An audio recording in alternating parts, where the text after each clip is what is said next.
논리적으로, 합리적으로, 통계적으로, 수학적으로 이거는 설명이 되지 않는다라고 생각되는 걸 오늘 퀴즈로 냅니다. 잘 들어보세요. 영루적 미스터리라는 게 있어요. 제가 이름을 이렇게 붙였는데. 자, 12년의 대선 득표율, 투표가 개시되는 시점이에요. 그리고 이게 끝에 새벽 5시 25분인가요? 개표가 종료되는 시점이에요. 개표 시작 6시 40분 종료. 7시쯤에, 초기에는 박근혜 후보, 당시 후보가 유리한 지역을 개표를 했고, 그죠? 그래서 지지율이 이렇게 시작하고, 문재인 후보는 이렇게 시작해가지고, 여기서 급변동이 한번 이렇게 촥 떨어져 있습니다. 7시쯤에. 60% 정도로 수렴되는. 그러다가 9시에 52% 정도 됐을 때, 당선 확실을 발표합니다. 그리고 10시에 10시에요. 당선 확정을 발표하는 건 10시고, 당시 투표율은 51.6. 득표율입니다. 이렇게 하고 이제 사실상 선거가 끝났죠. 시작은 6시 40분, 끝은 5시 25분입니다. 그리고 당시 개표 방송은 1분 기준으로 계속 수치가 업데이트된 거예요. 근데 이거를 영루적을 시켜봤어요. 영루적이라는 건 한마디로 말하면 뒤에 시간부터 시작해가지고 개표가 끝나는 시점부터 역으로 누적을 시켜본 거예요. 자, 지금부터 보세요.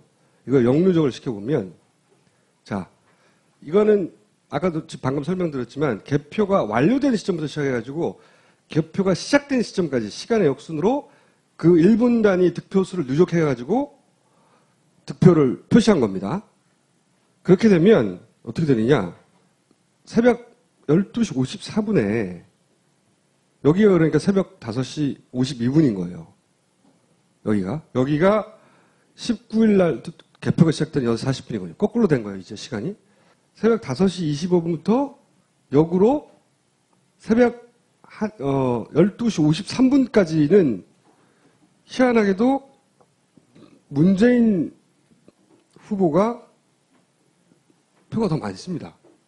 문재인 후보에게 유리한 표는 다 새벽에만 열린 거예요. 이 표를 그냥 해석하면. 아니, 그런데 문재인 후보가 유리한 지역이 나중에 열렸나 보지.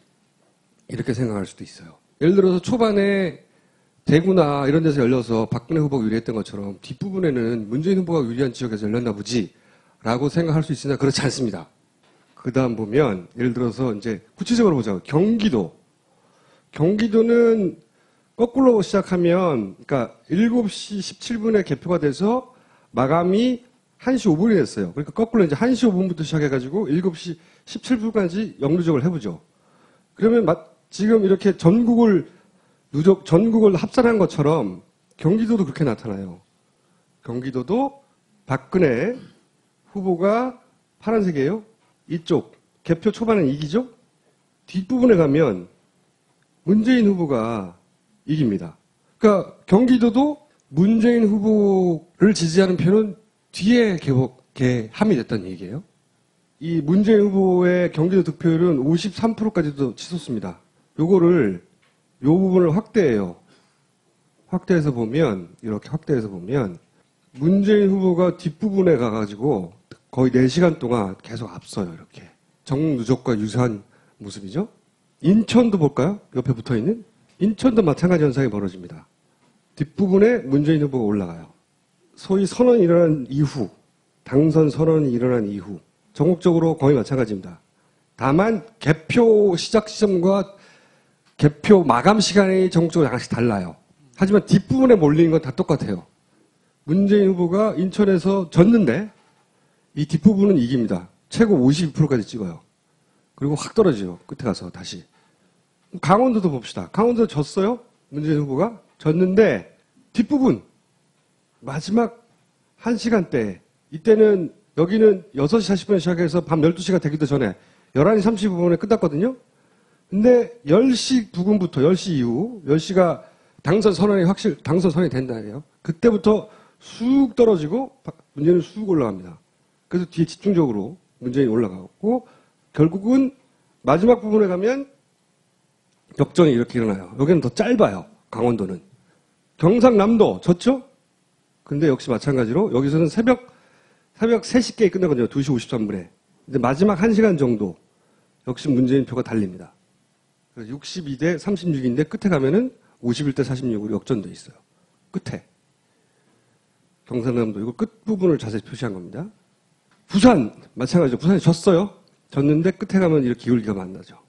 여기는 역전까지 이루어지지 않았지만 문재인에게 유리한 표가 뒷부분에 몰려 나온 건 마찬가지입니다. 실제 59대 39 이 정도였는데 여기서 49대 47로. 자, 부산 광역시 확대해보면 이렇습니다. 문재인 표가 쭉 올라가서 끝부분에 가가지고 끝부분에 약 20분, 15분 정도는 역전이 일어나요. 서울시는 문재인 후보가 이긴 동네입니다.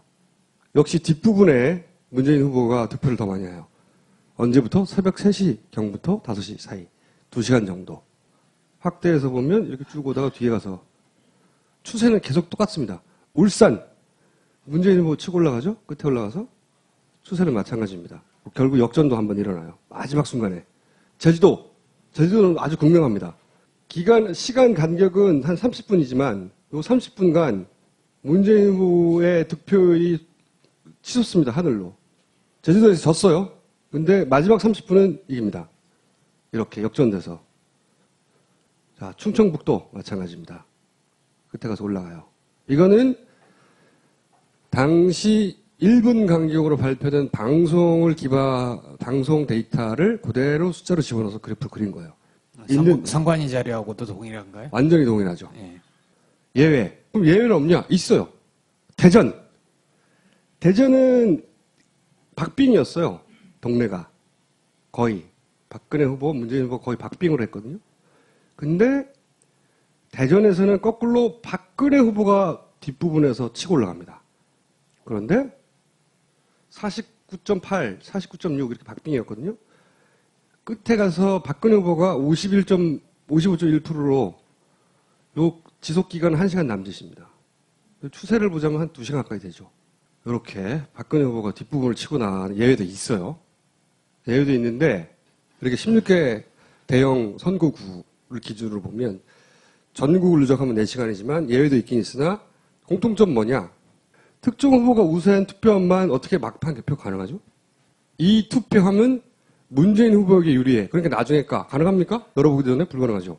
어떻게 합리적으로, 수학적으로, 통계적으로 설명할 수 있나? 저는 이 의문이 풀리질 않았어요. 지난 3년 동안. 그래서 퀴즈를 냅니다. 이걸 설명하는 사람을. 어떤 방법이 있는가? 이걸 저한테 설명해 주시는 분에게. IS 책도 드리고, 밀란 책도 드리고, 그리고 그것이 제가 설득이 되면 여기 나와서 출연도 시켜드립니다. 저 표를 작성하신 분은 뭐라 그래요? 그분도 수학적으로 설명이 안 된다는 거죠. 자기가 정리했을 뿐. 앞으로 이런 거에는 퀴즈라는 제목을 붙이지 마세요. 그럼요. 뭐 과제라든가 뭐 대형 프로젝트라든가 그런 식으로 해야지. 퀴즈하고 속잖아요. 일단 퀴즈의 형식으로 하세요. 응모해 주세요. 자, 기획개표. 개표가 기획개표라고 제가 이름 지은 것은 뭐냐면, 개표도 상당히 기획적으로 합니다. 제일 처음 개표한 곳이 어디냐면은 경상북도와 강원도를 제일 먼저 뚜껑을 열었습니다. 뭐 그럴 수도 있겠지라고 생각하겠죠. 네, 그럴 수도 있겠지. 뭐 하다 보면은 전국이 16개 시도 가운데 경상도부터 할 수도 있고 전라도부터 할 수도 있겠지라고 생각할지 모르지만, 만약에 전라남북도를 먼저 열었다고 치면은 문재인이 압승으로 시작을 했겠죠. 그죠? 그렇죠. 예. 그렇겠죠. 그런데 경상북도를 제일 먼저 열고 그다음 강원도를 엽니다. 경상북도하고 대구 두 군데를 먼저 열었다면은 그야말로 박근혜 압승이겠지만, 경상북도 한 군데, 그다음에 이제 박근혜가 우세 지역인 강원도 이 두 군데를 먼저 뚜껑을 열면서 82.5%부터 시작합니다. 박근혜 지지율이 82.5 대 17.1로 시작이 돼요. 그러다가 저녁 7시쯤 돼서는 60대 39 정도 내려와서 쭉 흘러갑니다. 시간이 흘러가다가 새벽 1시 6분쯤에는 최대 격차가 벌어지는 109만 표 격차가 벌어집니다. 저 표에서 제일 위에 보면은 그 빨간 색깔로 이렇게 줄쳐놓은 부분이 있죠. 네. 저 부분의 표가 뭐냐면, 저 시간을 기점으로 해서 박근혜 표와 문재인 표가 달라지는 기점입니다. 무슨 의미냐면, 저 시간대는 새벽 1시쯤 되면 아이고 이제 뭐 문재인 졌구나 하고 아마 야권 지지 성향의 분들은 다 잠자리로 들어갈 시간이에요. 그죠? 네. 다 들어갑니다. 그런데 그때부터 새벽 1시부터 아침에 개표가 완전히 끝나는 포인트까지 그때 동안은 전체를 누적을 해보면 문재인 표가 박근혜 표보다 많아지는 기현상이 발생하는 타임입니다. 저 타임이. 기가 막히는 거예요. 어떤 현상 때문인가? 자, 우리가 박근혜 득표율이 51.6%다. 왜 하필이면 5.16이냐? 해가지고 말들이 많았죠. 네. 왜 하필이면 5.16이냐? 그런데 그 5.16이 의미가 있더라는 거예요. 어떤 의미가 있을까? 자, 한번 볼게요. 22시 03분에 51.8%까지 쭉 내려와서 그 다음 51.7, 51.6%까지 내려와서 51.5까지 내려갑니다. 그러니 51.5%가 됐을 때 박근혜 표가 다시 많아져요. 그러면서 51.5%에서 51.6%까지 올라갔다가 51.7%까지 올라갑니다. 그런데 이때부터 다시 문재인 표가 많아져요. 그러면서 51.6으로 내려와서 끝납니다. 자, 이것을 문제 삼는다 하면 뭐 투표할 때 그럴 수도 있지. 마지막으로 최종적으로 어느 몇 프로에 안착을 하게 되기 전에는 올랐다 내렸다 흔들림 있다가 끝나는 거야 당연한 것 아니냐라고 보이죠, 보일지 지금. 모르 그렇게 보이죠. 네. 그렇지만 51.6포인트를 한 번, 두 번, 세 번 찍게 되는데 그것이 왜 말이 안 되는지를 지금부터 설명해 보겠습니다. 득표율, 누적 득표율. 역누적 득표율 속에서 발견된 불가사인데 역누적 득표율이라는 것은 처음 개표가 시작했을 때부터 쭉 누적표를 합산하는 것이 아니라 네.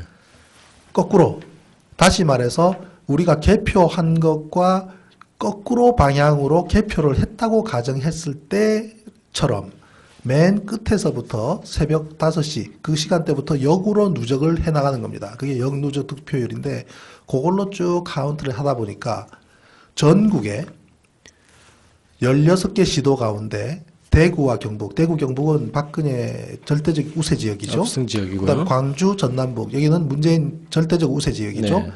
그곳을 제외한 모든 곳에서 특정 시간대에 문재인이 박근혜한테 이기는 현상이 발생하더라는 겁니다. 그 시간. 그 어느 특정 시간대에 네네. 각 지역마다 좀 달라요. 자, 경상남도는 16,433표가 남아있을 때부터 문재인이 승리합니다. 부산은 8,488표가 남아있는 시점부터 문재인이 앞섭니다. 이게 왜 문제인가 하면은 자, 경남, 부산 지금 그 문제가 발생하는 곳이 서울, 경기, 인천, 충청 남북도, 그 다음에 강원도, 울산, 그 다음에 제주, 그리고 부산, 경남까지. 그러니까 대구, 경북과 광주, 전남북을 제외한 16개 시도 가운데 11군데에서 저런 현상이 일어나는데 부산, 경남은 박근혜와 문재인의 득표가 60대 40입니다. 평균이. 네. 60대 40이라는 수치는 개표가 시작될 때부터 개표가 완료될 때까지 크게 차이 없이 처음부터 쭉 이어지는 것이 통계입니다.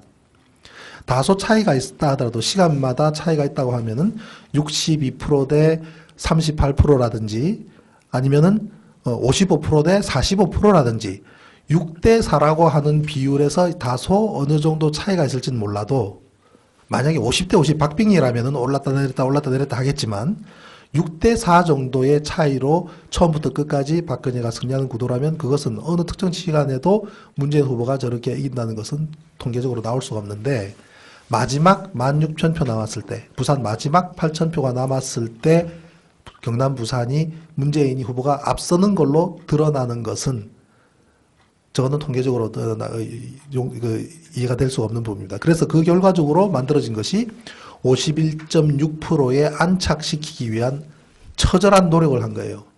저거는 통계적으로 입증이 되는 부분이죠. 네. 처절한 노력. 그럼 왜 51.6%에 맞춰야만 했을까라는 겁니다. 거기에는 저는 이렇게 유추를 합니다. 만약에 이명박 정권이 박근혜 후보 측에 이기도록 해줄게라는 약속을 한다면 어떻게 했을까요? 증거를 제출해야겠죠. 뭐 문서로 달라 그럴까요? 천만에 될 수가 없겠죠. 이기게 해줄게라고 약속을 한다 하더라도 나중에 우리는 처음부터 이겼어라고 하면 뭐라 그럴 건데요. 할 말 없잖아요. 뭘로 특정합니까? 그런데 51.6%로 이기게 해줄게라고 말한다면 상황이 달라집니다. 공범관계가 형성이 됩니다. 공범관계가. 제가 장담하건대 박근혜는 절대로 4대강 문제든 어떤 문제로 이명박을 기소하거나 이명박 세력을 응징하거나 하는 일을 할 수가 없을 겁니다. 공동운명체이기 때문에. 저는 저 51.6%가 51.6%로 이기게 해줄게라는 약속을 지키기 위해서 선관위가 굉장히 무리수를 뜬 것이라고 분석을 합니다. 만약에 그렇지 않다면 제가 이렇게 얘기를 하는 것에 대해서 중앙선관위에 대한 명예훼손이 된다면 뭐 중앙선관위가 저를 고발할 수도 있겠죠. 명예훼손으로. 네. 법정 가서 밝혀보자는 얘기입니다. 그럼 천안함 2가 되는 거니까. 응? 네. 제가 국방부 장관을 고발을 했더니 기각을 시켰어요. 고발을 당하는 수밖에 없겠더라고요. 마찬가지입니다. 이 부정선거 문제도 차라리 그럼 저를 고발해달라는 얘기예요. 그러면은 법정 가서 모든 자료를 펼쳐놓고 따져보자는 얘기입니다. 자, 그러면 제가 51.6%를 약속한 포인트다라고 하는 부분에 대해서 뭐 그럴 수도 있겠지만 그렇지만 그거는 너무 그거 한 것이 아니냐라고 생각하실지도 모르기 때문에 제가 보다 상세한 자료를 또 펼쳐보겠습니다. 네. 자료 다시 보여주시죠. 1년 번 없는 투표 용지는 부정의 씨앗입니다. 저게 언제부터 저렇게 시작이 됐던지를 따져볼 필요가 있겠지만 저것은 중앙선관위가 저러한 부정을 전제로 해서 언제든지 할 수 있도록 만들기 위한 방법인 것밖에는 될 수 없습니다. 자, 선거 전 이미 개표 결과표를 만들어 두었다. 저는 뭐 진실의 길에서 보도를 한 것이 아니라 오마이뉴스에서 보도한 것을 그대로 토스한 것인데 선거 전 이미 개표 결과표를 만들어 두었다. 무슨 내용이냐면 선거 하루 전날 선거가 12월 19일인데 하루 전날인 18일 날 개표 결과표가 만들어 있더라는 겁니다. 그 파일을 그것도 파일도 중앙선관위가 자신들의 홈페이지에 올려놓은 표예요. 그거를 다운받아서 파일을 분석했더니 최종 수정 일자가 선거하기 하루 전날이라는 얘기입니다. 그러면 저것이 성립하려 그러면 중앙선관위의 컴퓨터가 날짜가 그 이전 날짜로 세팅돼야 되는데 공적기관이 그게 가능한 일입니까? 그리고 한 사람도 아니고 조직적으로 집단적으로 말이 안 되는 얘기죠. 그래서 개표 결과표를 하루 전에 만들어 둔 것이 사실입니다. 그것이 그러면 개표 결과표를 만들어 둔 거대로 방송사에 던져줬다라는 의미입니다. 끔찍한 얘기죠. 자, 그것은 보십시오. 우리가 투표를 하고 투표한 결과가 투표한 박스에 모이고 그것을 개표를 하죠. 그 다음에 개표한 결과를 중앙선관위에 보내주면 중앙선관위에서는 여러 군데서 올라오는 예를 들면 한 지역의 각 모든 투표구에서 올라오는 자료를 취합해서 그때그때마다 일정 시간마다 덩어리로 방송사에 보내주고 그럼 방송사는 보도를 하고 국민은 그거를 귀로 듣는 거 아닙니까? 그렇게 알고 순서가 있죠. 그렇게 네. 돼야 되죠. 네. 그럼 개표 결과가 중앙선관위로 가고 중앙선관위가 방송으로 가고 방송이 우리한테 온다면 그 모든 과정에서의 합산은 일치할 겁니다. 그죠? 그렇죠. 일치해야 되죠. 틀리면 안 되죠. 그런데 맞는 곳이 단 한 군데도 없습니다. 전국이에요? 전국에. 자, 서울 같은 경우에 한번 보십시오. 저기 보면은 이미 저 밑에 쪽에는 뭐냐면 최종적으로 며칠 뒤에 선거 끝난 다음 날 서울특별시에 대한 몇 사람이 투표했는가 나오는 겁니다. 630만 7,869명이 투표했다고 하는데 저 개표가 끝나기도 전에 이미 저 수치를 넘어버려요. 넘어져 있습니다. 개표가 71%가 있을 경우 그런데도 그 상황에서 그 상황인데도 네. 그 수치가 최종적으로 서울특별시가 투표한 사람 수보다도 넘어버려요. 그럼 저거는 그때 그만큼의 사람이 투표를 미리 만들어둔 데이터가 통보된 데이터가 실제로 투표한 사람하고 일치하지 않은 현상입니다. 그러죠. 저 위에 있는 수치는 가상의 수치고 저 밑에 있는 수치는 실제로 정확하게 투표한 사람의 수치입니다. 그러니까 여러분 우리 국민들은 결국 개표 방송이라는 것은 개표한 결과치가 모아진 것을 우리가 본 것이 아니라 한편에 짜여진 온라인 게임을 본 겁니다. 극단적으로 얘기하면 잘 짜여진 온라인 게임 천만에요. 형편없이 조작된 온라인 게임을 본 겁니다. 그렇게 하다 보면 전 경기도 다 맞는 곳이 한 군데도 없습니다. 전국에. 존경하는 국민 여러분, 소련의 독재자 스탈린은 이렇게 말했습니다. 투표는 인민이 하지만 개표는 권력자가 한다. 투표하는 자는 아무것도 결정하지 못하고 개표하는 자가 모든 것을 결정한다고 말했습니다. 소련의 독재자 스탈린이 말한 이 현상이 대한민국에서 지금 벌어지고 있습니다. 결론적으로 박근혜 대통령의 정통성은 없습니다. 선거 부정, 개표 조작의 증거들이 명명백백하게 밝혀지고 있기 때문입니다. 오늘날 사법부와 행정부는 권력의 시녀가 되어버렸습니다. 박정희는 군사 구태타로 권력을 찬탈했고 그에 따라 박근혜는 선거 구태타로 권력을 잡았습니다. 박근혜 정권의 정체성은 과연 무엇입니까? 뼛속까지 친일에 피가 흐르는 친일파 후예들이 권력의 중심에서 역사를 왜곡하는 정권, 유신 잔당들이 광풍으로 박정희 유신 망령이를 부활시키는 정권, 수구 반통일 세력들이 민족 통일을 외면한 정권이라고 저는 규정합니다. 저는 국민의 이름으로 대법원장과 중앙선거관리위원장께 요구합니다. 대법원은 18대 대통령 선거 무효 소송을 당장 속개하십시오. 대법원은 중앙선거관리위원회의 선거 사범들을 국헌 물람죄로 엄중히 처벌할 것을 요구합니다. 중앙선거관리위원회는 전자개표기를 없애고 투표소에서 수개표할 것을 요구합니다.